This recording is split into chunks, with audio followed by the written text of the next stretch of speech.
I wish to address my questions to Alice Goo. Ma'am, pwede po bang malaman yung totoong pangalan ninyo? Your Honor, ang pangalan ko po Alice Lialgo. Alice Lial Goo. Would it be okay with you kung tawagin kitang Alice? Yes po, Your Honor.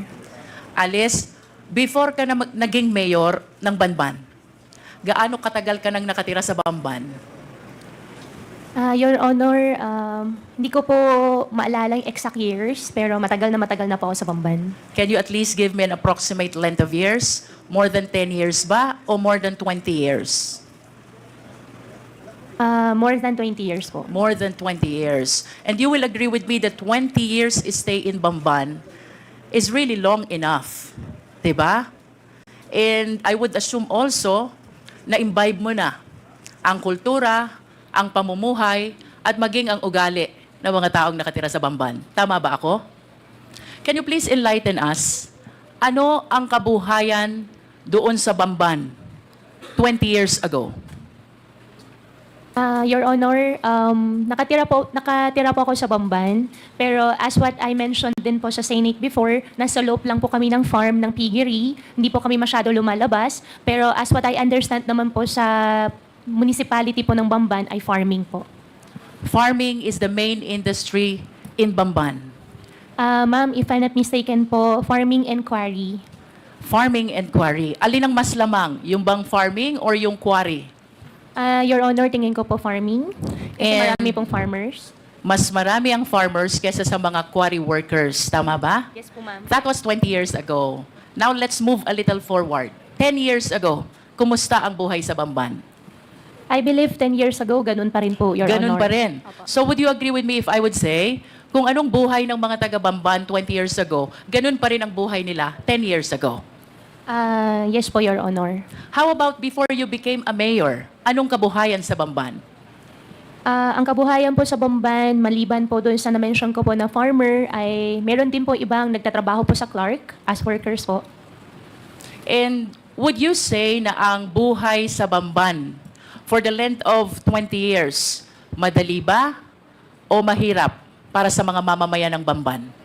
What do you think?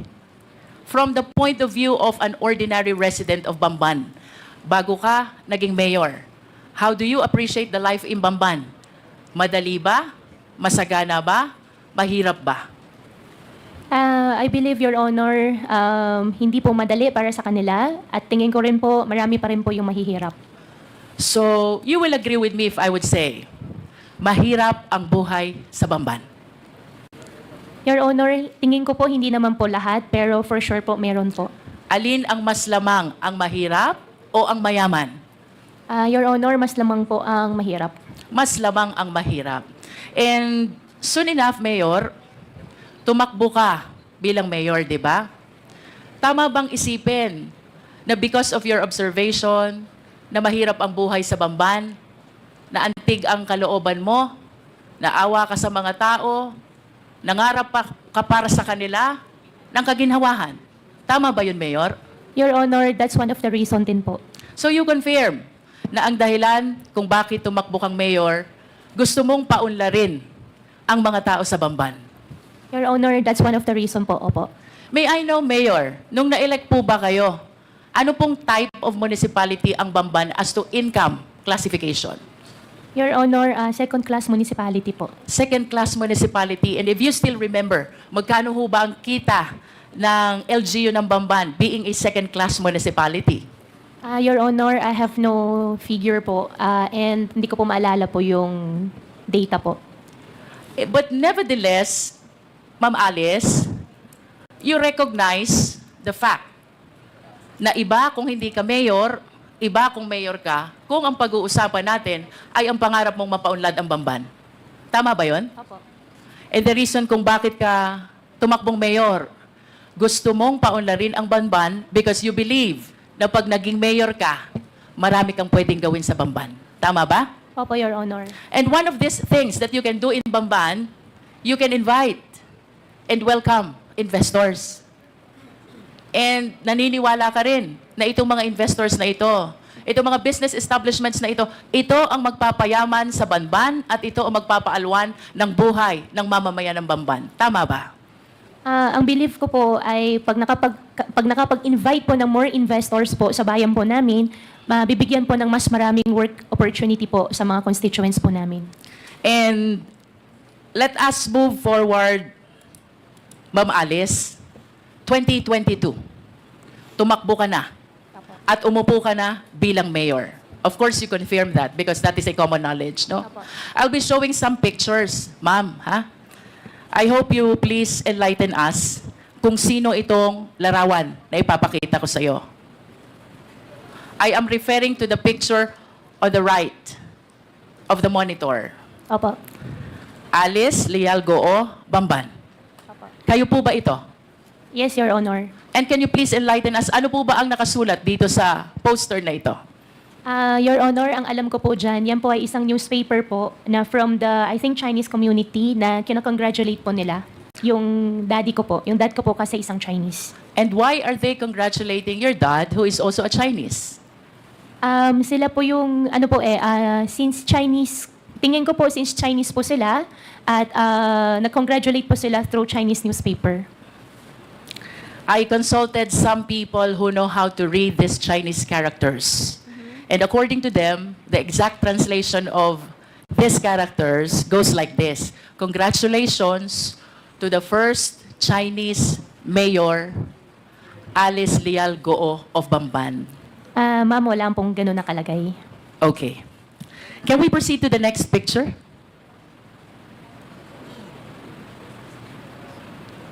Can you please enlighten us who is in this picture? Ma'am, for that question po, I think I cannot answer. I invoke my right against self-incrimination since may pending case po sa akin about the citizenship. About the citizenship. But would you agree with me if I would say, kamukha mo yung nasa picture? Ma'am, I will not confirm po. Let us proceed to the third picture. The third picture is your passport from the Republic of China. Do you confirm this? Ma'am, I'm not confirming it. I have 8 pending cases on the court. I invoke my right against self-incrimination po, ma'am. Sorry po.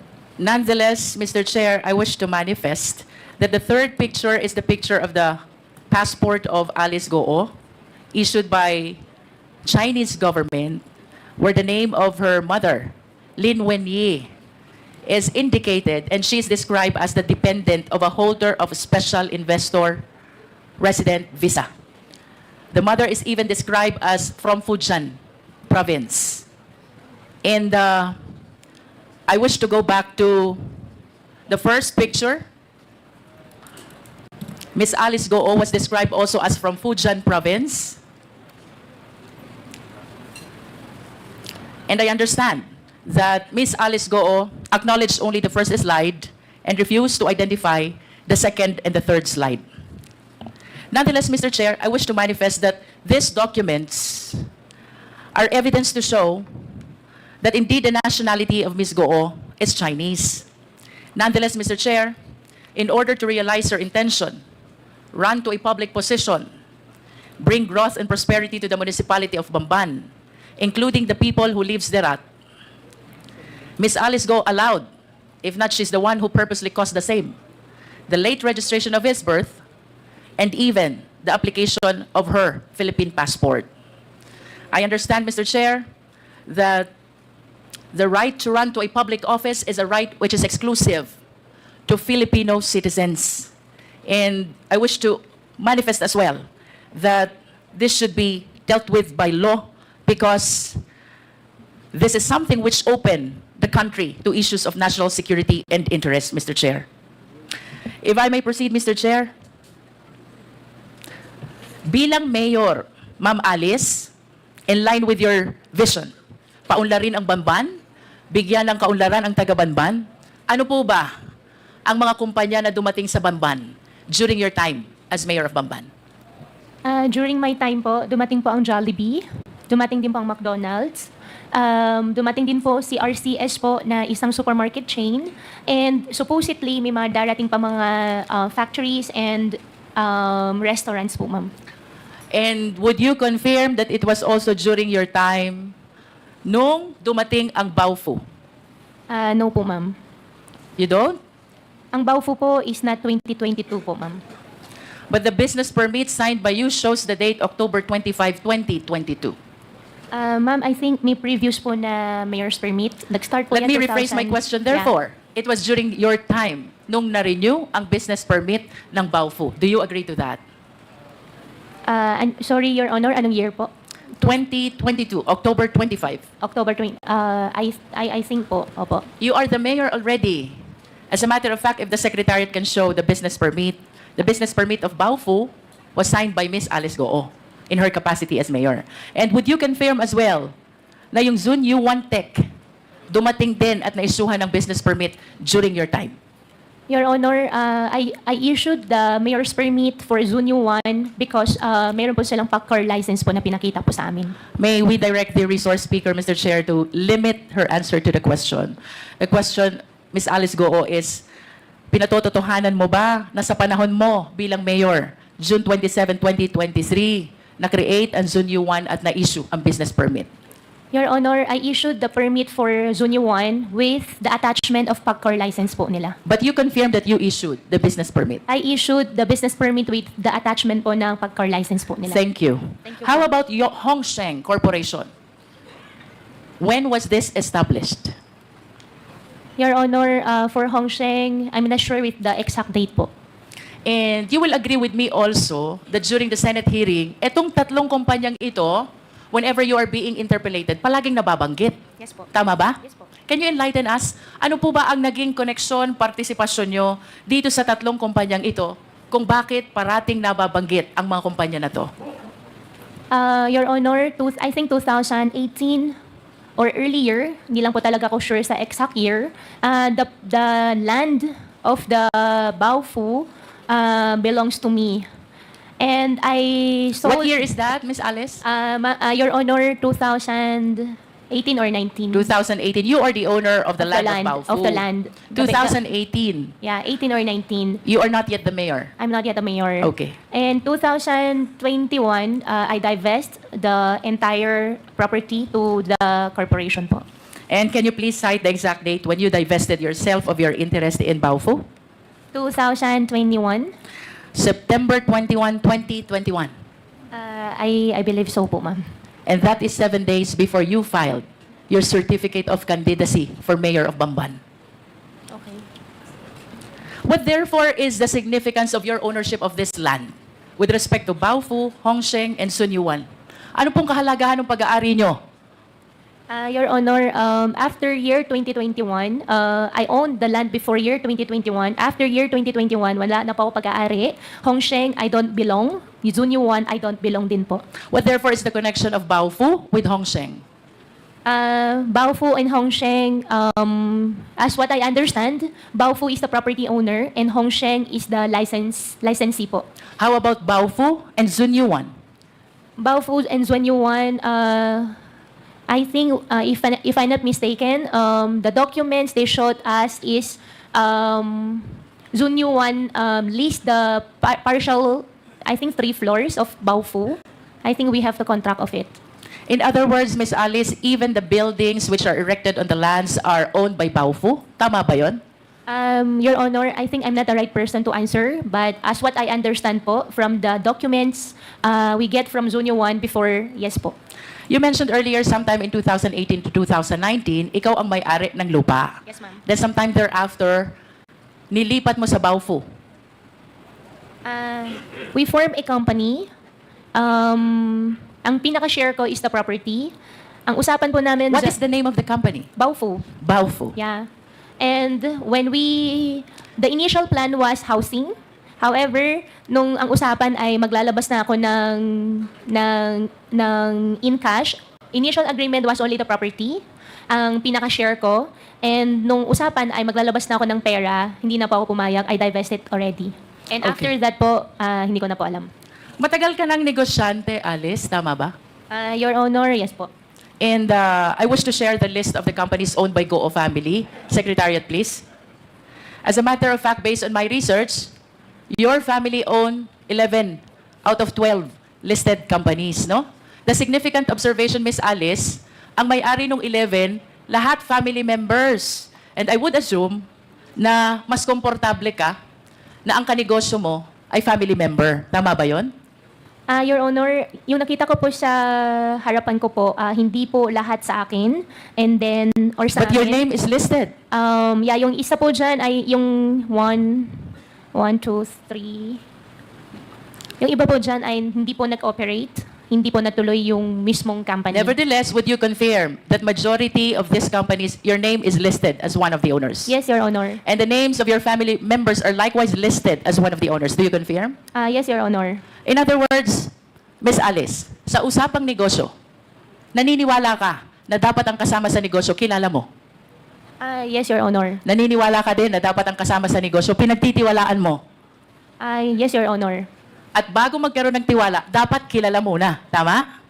Yes, Your Honor. And you will refuse to join any business dealings or business venture kung hindi mo kilala ang mga taong kasama mo. Tama ba? Yes, Your Honor. As a matter of fact, very significant itong list of companies na to. Ayaw mo nang hindi mo kilala. Because most of the incorporators are family members. Do you agree? Hindi naman po sa ayaw ko. Most, at least. Okay. Most. Di ba? Ang maliwanag, Alice, hindi ka sasama sa negosyo kung hindi mo kilala at hindi ka nagtitiwala sa taong kasama mo. Yes po. Correct. Now, I wish to invite your attention to the Articles of Incorporation of Baofu. Secretariat, kindly flash. Nakikilala mo ba itong dokumentong ito? Yes po, Your Honor. This is the Articles of Incorporation of Baofu, Yes, correct? Yes po. How about the signature across your name? Do you acknowledge that that belongs to you? Yes po. Yes. Do you know Bao Ying Lin? Your Honor, I think for the Baofu, I invoke my right against self-incrimination because I have pending case po with DOJ, human trafficking po. Pero kanina lang, ang sabi mo, Miss Alice, you will not join any business venture unless kilala mo at pinagtitiwalaan mo ang mga tao na fellow incorporators mo. Tama? Do you still confirm that? I confirm that, Your Honor. And That is enough, Miss Alice. yes, Now and- let us proceed to the next incorporator. Please flash the Articles of Incorporation, please. Do you know Ru Jinzang? I invoke my right against self-incrimination po, Your Honor. But again, have I pending wish to case po. remind you, Miss Alice, of your earlier statement. Ang sabi mo, hindi ka sasama sa isang negosyo kung hindi mo kilala at pinagtitiwalaan ang mga fellow incorporators mo. Your Honor, since may pending case po. I understand. Opo. Now let us proceed to the third incorporator, Zhang Wang. Do you know him? I invoke my right po ulit, Your Honor. For the information of the committee, Mr. Chair, ito pong si Bao Ying Lin, fellow incorporator ni Alice Goo, sa Baofu Corporation is convicted of 3 billion Singaporean dollar money laundering. And this after she made the statement na hindi siya sasama sa isang negosyo kung hindi niya kilala at pinagtitiwalaan ang mga kasama niya. With respect to Ru Jinzang, Mr. Chair, he is likewise convicted of 3 billion Singaporean dollar money laundering. Again, this is after her statement na hindi siya sasama sa isang negosyo kung hindi niya kilala at pinagtitiwalaan ang kasama niya. The third incorporator, Zhang Wang, Mr. Chair, used to be with Hongsheng Corporation, whom after the 2023 raid was charged of the crime of cyber crimes. Again, this is after the statement of Miss Alice Goo na hindi siya sasama sa isang hanap buhay kung hindi niya kilala at pinagtitiwalaan ang mga taong kasama niya. I wish to manifest, Mr. Chair, that this representation humbly submit that Miss Alice Goo purposely ran for public office in spite of her knowledge that she is not qualified, she being a Chinese national, to be able to welcome business establishments which she believes will bring growth and prosperity to the people of Banban. And these business establishments includes Hongsheng, a POGO operator, and Yun Zuwan, also a POGO operator. As a matter of fact, Mr. Chair, dito po sa location ng dalawang company na to, which lease the property of Baofu, with whom Ms. Alice transferred her land in exchange of shareholdings sometime in 2021, while maintaining control of the same after the same date. Dito po nahuli ang maraming Chinese nationals who are now charged of the cases of money laundering and even qualified human trafficking, Mr. Chair. There are speculations, Miss Alice, na itong Hongsheng, ang Baofu, Zunyuan, and you are one and the same. Do you agree? Totally not agree. Totally not. Listen to this. September 16, 2020, you signed the application in the Sangguniang Bayan of Bamban in behalf of Hongsheng, applying for franchise, license, and permit. Your Honor, I did not sign any documents po. You did not sign. I did not sign. However, nakalagay po yung pangalan ko po dyan as representative, but I did not sign any documents po. Would you know kung sino ang naglagay ng pangalan mo? Your Honor, I have no idea. You have no idea. Next, Miss Alice, February 11, 2021, you executed a lease, perhaps this is over the property of Baofu, with Hongsheng, and during that time, Hongsheng is represented by Telma Laranan. Do you confirm this? Your Honor, regarding Baofu, I invoked my right against self-incrimination po. Third, Miss Alice, early 2023, Hongsheng was raided because of cybercrime. And one of your fellow incorporators in Baofu, which kanina sabi mo, doon mo transfer yung lupa mo sa Bamban. One of your fellow incorporators, Zhang Wang, nakasuhan ng cybercrime. Do you confirm this? Your Honor, hindi ko kino-confirm. I have no idea nakasuhan po siya ng cyber. And after ma-raid itong Hongsheng, Zunyuan Technology applied for a business permit on the same address, on the same location. You were the mayor, you issued the permit. Do you confirm? Ma'am, I issued the permit with the attachment of pagcar license. I understand. But what is apparent, Mr. Chair, well, there is a document where Alice Goo is described as representative of Hongsheng back in September 16, 2020. This is the first POGO operator. It was followed by a contract of lease signed by Alice Goo with Hongsheng. And then this was followed by the raid of Hongsheng, which was replaced by Zunyuan, which Alice Goo provided a business permit in her capacity as a mayor. I wish to share to the committee the doctrine of piercing the veil of corporate entity, because it is very clear, Mr. Chair, Hongsheng, Alice Goo, Baofu, and Zunyuan are one and the same. Mr. Chair, I'm about to wind up, but I have few questions left. Can we please show the last slide of two personalities with last name Yang? Secretariat, please. Alice, kilala mo ba to? Your Honor, hindi po. Can we flash the next picture? How about this picture? Your Honor, hindi po. Hindi ko rin po nakita, hindi ko po siya kilala. The first picture is Michael Yang, and the second picture is Hong Jiang Yang. My question for you, bakit may joint account si Hong Jiang Yang, kapatid ni Michael Yang, at si Yu Zhengkan, na manager ng Hongsheng? Your Honor, hindi ko po alam yon. To wind up, Mr. Chair, I wish to make a very short manifestation. This representation might sound repetitive already, but it is apparent that this long chain of perpetration of the crime started with the abuse in the late registration of birth. Ms. Alice Goo was able to procure a birth certificate from the Philippines and even the Philippine passport, which paved the avenue for her to run to a public office. I urge the House, let us strengthen our rules, because if the loose rules on Filipino citizenship, including the rights attached to it, which must be exclusive to Filipino nationals, then we will be at the behest of the perpetrators of illegal activity.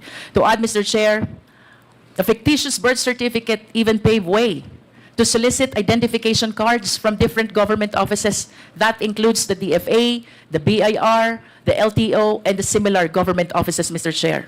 Second, Mr. Chair, the layering by way of registration of various documents, making it appear that they are legit corporation, makes it harder for the Philippine government to verify and even monitor the illegal activities of these foreign nationals, Mr. Chair. So I wish to suggest that we install a monitoring system with the SEC. We wish to recommend to the SEC that they install a monitoring system to make sure that the application for registration is legit, the operation is genuine, and the location is indeed existing. Third, Mr. Chair, illegal activities and illegal POGOs will not proliferate if they are not able to transfer money.